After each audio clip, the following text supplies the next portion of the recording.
कहानी संघर्ष की, कहानी उत्कर्ष की, कहानी एक ऐसी शख्सियत की जो गरीबी और गुमनामी के अंधेरों से निकलकर बना विश्व का सबसे बड़ा लोकतंत्र का नायक। मैं नरेंद्र दामोदर दास मोदी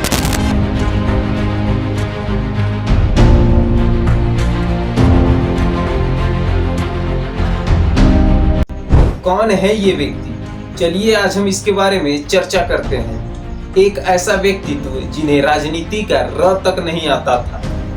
बचपन गरीबी और अभाव में बीता, लेकिन जुनून था, समझ थी, पढ़ने का जज्बा था और मन में भारत माँ के लिए सच्चा प्रेम था।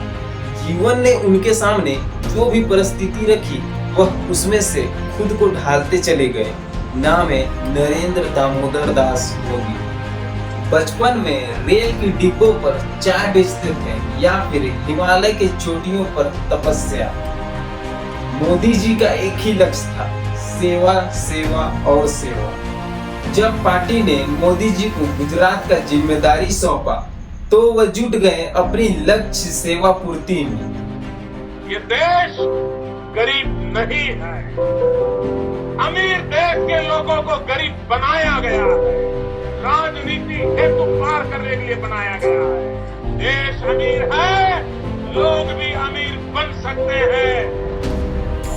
गरीबी से मुक्ति का मार्ग सौगातें बांट करके नहीं हो सकता है, उनको सामर्थ्यवान बनाने से हो सकता है। अगर उससे शिक्षित किया जाए, उसे हुनर सिखाया जाए, उसे कार्य करने के लिए औजार दिए जाए, उसे काम करने का अवसर दिया जाए।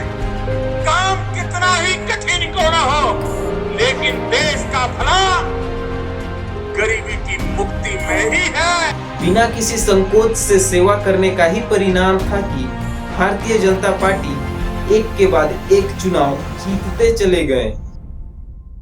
भारतीय जनता पार्टी जीतती रही और गुजरात प्रगति के तट पर आगे बढ़ते रहा। अब समय था भारत का भाग्य बदलने का और उस संकल्प की पूर्ति का जिसके लिए जनता ने 2014 में देश की जिम्मेदारी सौंपी नरेंद्र मोदी के हाथों में।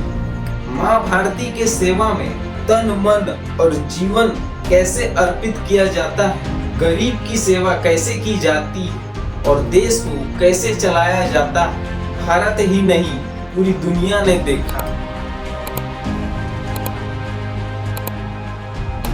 यही वजह था कि 2019 के लोकसभा चुनाव में पहले से भी ज्यादा समर्थन के साथ जनता ने देश की कमान फिर से नरेंद्र मोदी को सौंपा।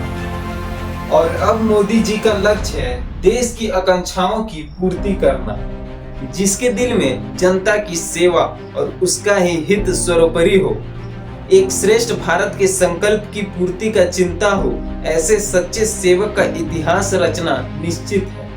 माँ भारती का सच्चा सपूत और करोड़ों युवाओं का प्रेरणा स्रोत श्री नरेंद्र मोदी को धन्यवाद करना चाहता हूँ।